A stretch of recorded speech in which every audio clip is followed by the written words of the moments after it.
and welcome to Buffalo Grove High School's 8th annual Winter Celebration. I'm Josh Stewart, the Director of Orchestras. I'm Vince Gignoldi, the Director of Bands. And I'm Deborah Utley, the Director of Choirs. We are so pleased that you are here with us today to enjoy a memorable musical experience. To make this event friendly for all ages, there are a variety of experiences for all after the show. We invite everyone in the cafeteria to make a craft, try out the instruments in the instrument petting zoo. Sandy is making a stop here at Buffalo Grove before his workload at the North Pole kicks into high gear. This is all included in your ticket price. But remember, the only music tonight should come from the stage. Please take a moment to silence all devices. This afternoon's show is possible because of the student musicians on stage and our students behind the scenes known as student tech workers. We want to give them a huge shout out and thank them as they built the stage extension, are running the lights and sound, and have helped in so many ways. Thank you to Mr. Ed Kunkel, who helped to guide and oversee all of these tech students.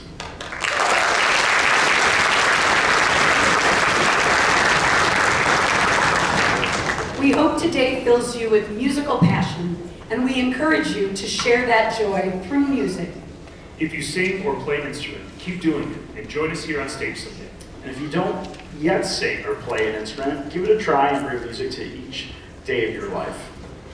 But just in case our show gives you heart palpitations, and not the good kind, we have an AED located just outside the theater. Thank you for being here and enjoy the show.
Yes, the spirit is gonna get you.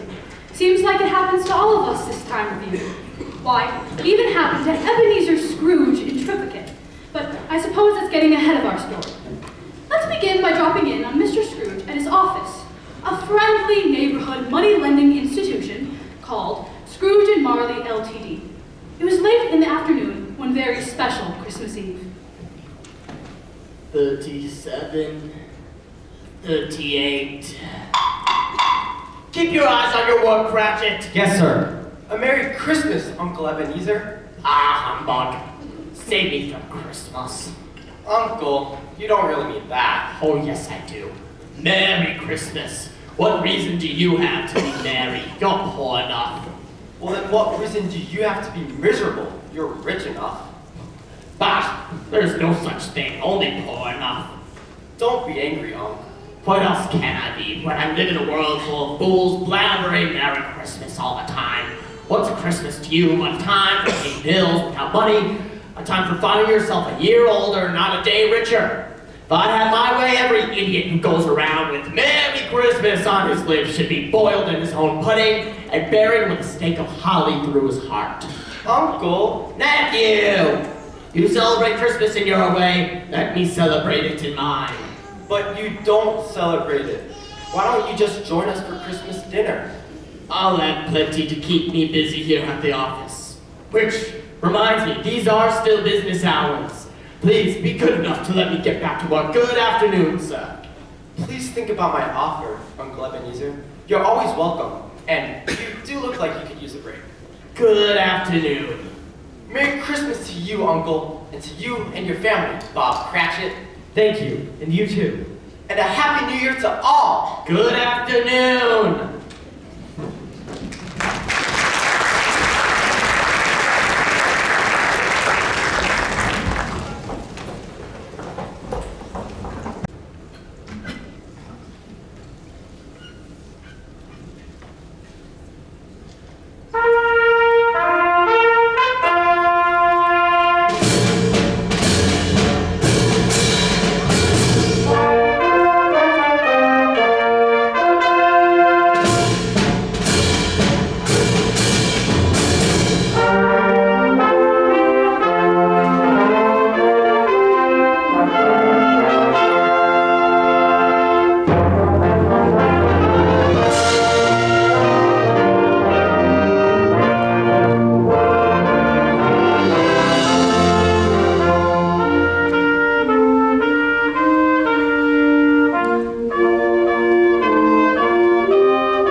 Scrooge and Marley's, I believe.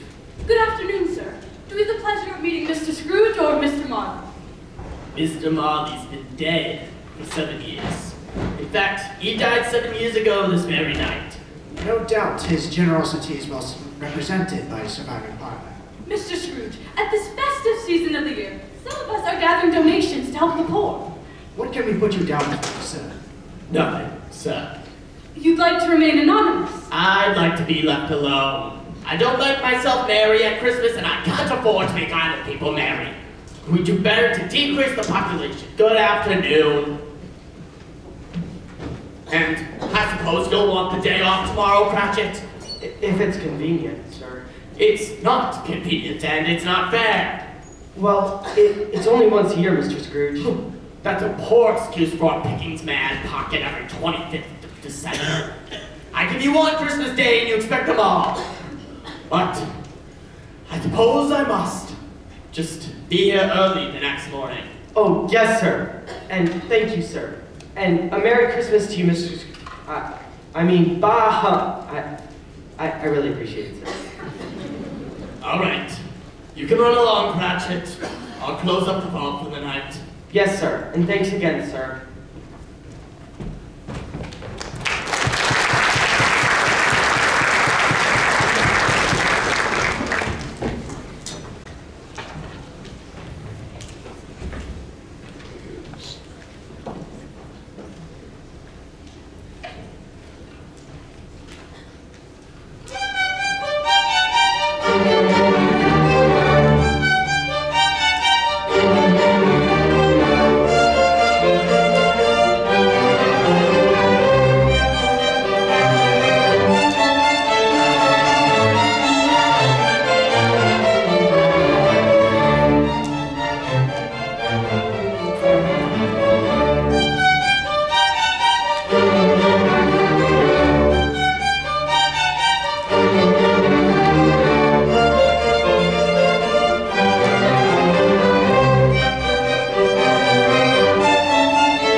particularly cold and gloomy to Scrooge as he arrived home that night. It was an eerie night when, well, anything could happen. And the first sign that something was wrong came as an unmistakable sound of chains dragging through the house. Scrooge! Humbug? Scrooge! It's still humbug. I won't believe it. Ebenezer! What do you want with me? Much. Who are you, then? Ask me who I was. You're very particular for a ghost. All right. Who were you? In life, I was your partner, Jacob Barker. You don't believe me, do you? Not really. But why do you doubt what you can see? Well, I've had a slight stomach disorder, and it's probably affected my vision. You must be a bad drink bottle by an undigested bit of beef and an old potato. Yes, that's it. There's more gravy than grave about you, Jacob Marley. Stop, please. I believe you. But why do you come here and why do you drag that huge chain around with you? I wear the chain I forged in life. I made it link by link and yard by yard on earth. And now I will wear it forever. As you will wear yours, Ebenezer. Mine? Why, yours was this long 7 Christmases ago. And you've been working on it ever since. You've got to help me out, Jacob. You always were a good man in business. Business? Mankind was my business, but how seldom I paid attention to it. Listen carefully, for my time here is nearly gone. I'm here to warn you that you may still have a chance to escape my fate. You always were a good friend, Jacob. Thank you. You will be haunted by 3 spirits. Is that the chance you mentioned? It is. I think I'd rather not. Expect the first, when the bell tolls 1. You see, Jacob, couldn't I just take them all on at once and get it over with? The second will appear at 2 o'clock, and the third at 3. I must go now, Ebenezer. For your own sake, remember what I've said. Farewell. Jacob, wait! Jacob! 3 spirits? Humbug.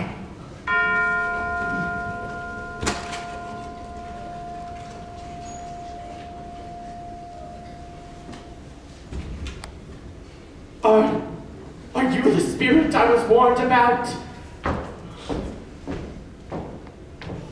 I am. Well, who or what are you? I am the ghost of Christmas past. Long past? No, your past.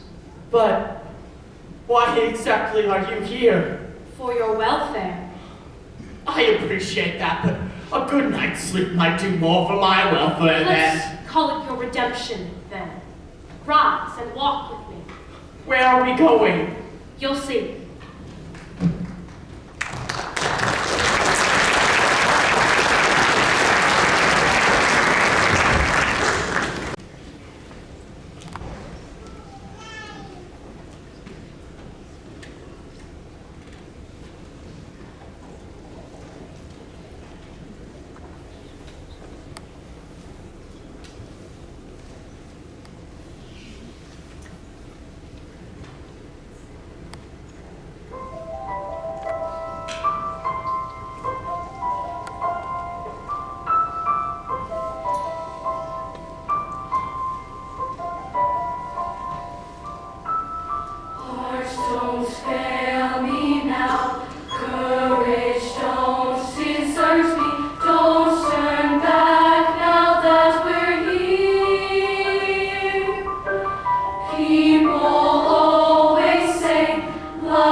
Now, who are you? The ghost of Christmas present. Have a look.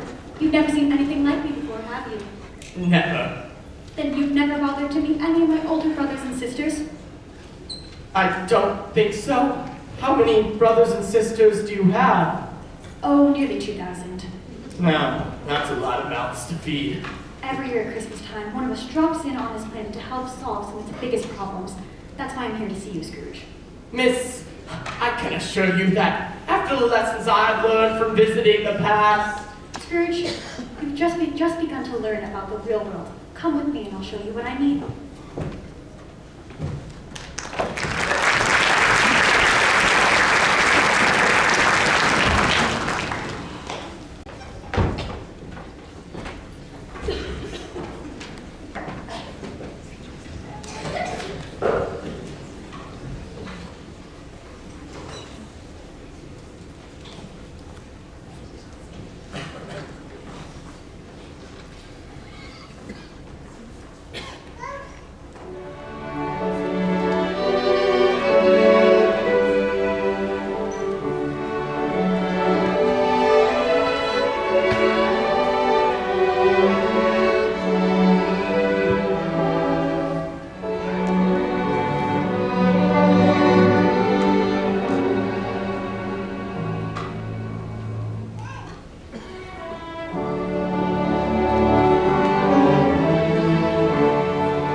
Now, where am I?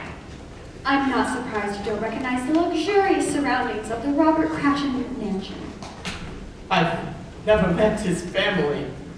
Will they be able to see us? No, I'm afraid they'll be denied that pleasure. But you can see them. Let's stick around, shall we?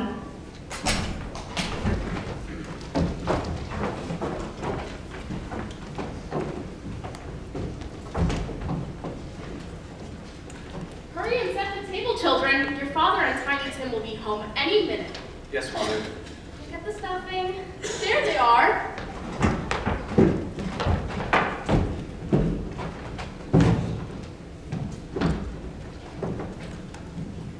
Merry Christmas to you all. Now you children get ready for dinner. Hurry up now.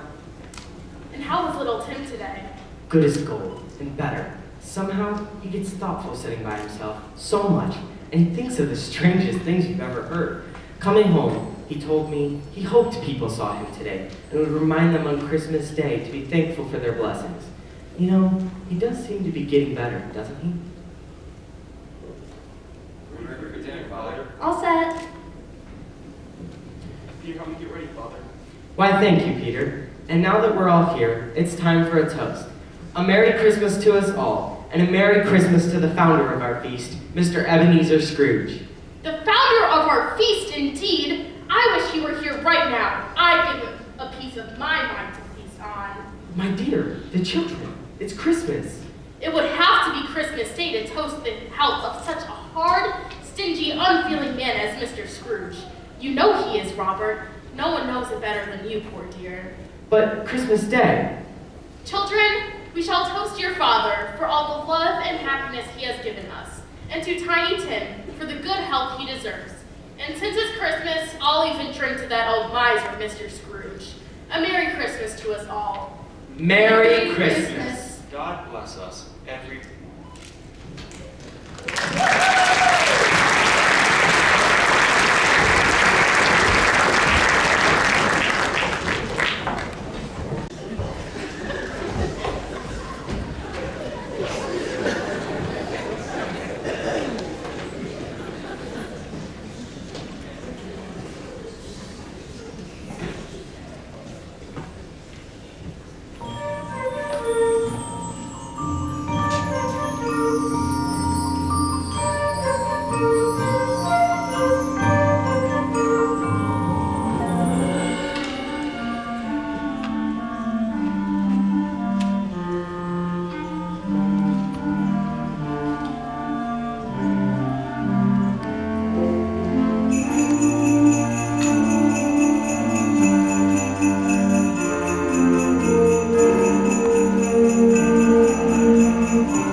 Tell me, Spirit, what will happen to Tiny Tim? Now, Scrooge, how could a person who already supports the workhouses and prisons have an interest in just the welfare of another needy child?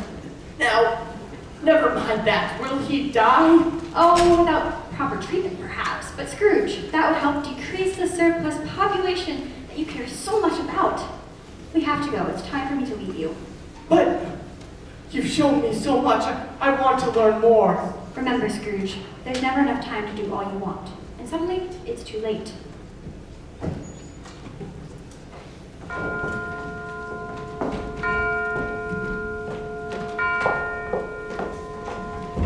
The ghost of Christmas future presented Scrooge with a different experience altogether.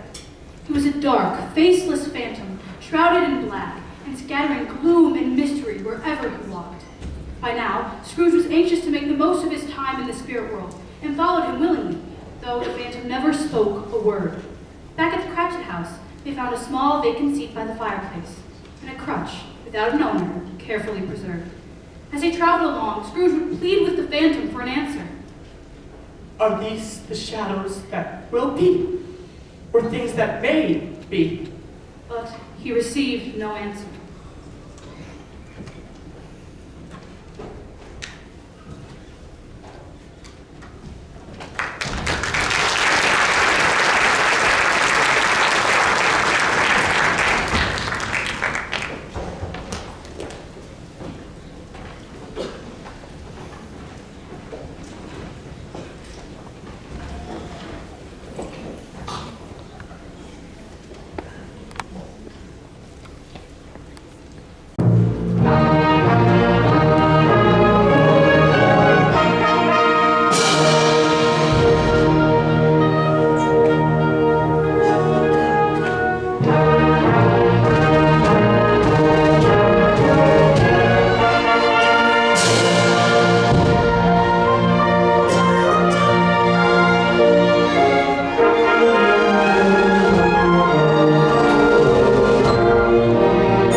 thought he'd never die. What has he done with his money? I haven't heard. Left it to his company, I suppose? He hasn't left it to me. That's all I know. It's probably going to be a very cheap funeral. I don't know anyone going to it. Suppose we get a group together and volunteer? I wouldn't mind if lunch is provided. I have to get back to my family for Hanukkah, though.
It's my own room, and I'm alive! Oh, thank you! Oh, Jacob Harvey, thank you. I've still got a chance to change, but I don't know what to do first. I feel as light as feather, as happy as a schoolboy. Wait, it's Christmas, and I think I know some people who will never forget this day. Old Scrooge was beside himself with delight. He hurried off to find the grocer and the toy shop owner to anonymously send a lavish dinner and gifts to the Cratchit family. He sought out the two gentlefolk of charity and insisted on making a donation large enough to cover what he called many back payments. He even managed to stop in at his nephew Fred's Christmas party for a joyous holiday celebration. But Scrooge was at the office early the next morning. If only he could catch Bob Cratchit coming in late. And he did. It was 18 minutes after 9 when Bob tried to sneak in and looked very busy at his desk. Cratchit, what do you mean coming here this time of day? I'm very sorry, sir. I'm running a little behind schedule.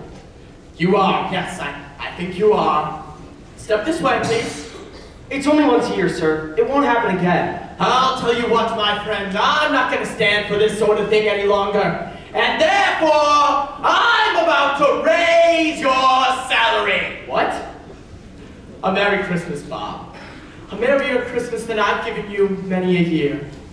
I'll raise your salary, and this afternoon we'll discuss what we can do to help your family. We're going to start by getting the right doctors for Tiny Tim. And he will get better, Bob. You can count on it. Scrooge was better than his word. He did it all and more. And Tiny Tim, who did not die, he was a second father. He became as good a friend, as good a boss, and as good a person as anyone could imagine. And it was always said of him that he knew how to celebrate Christmas well, if anyone alive did. May that truly be said of all of us. And, as Tiny Tim so aptly observed, God bless us, everyone.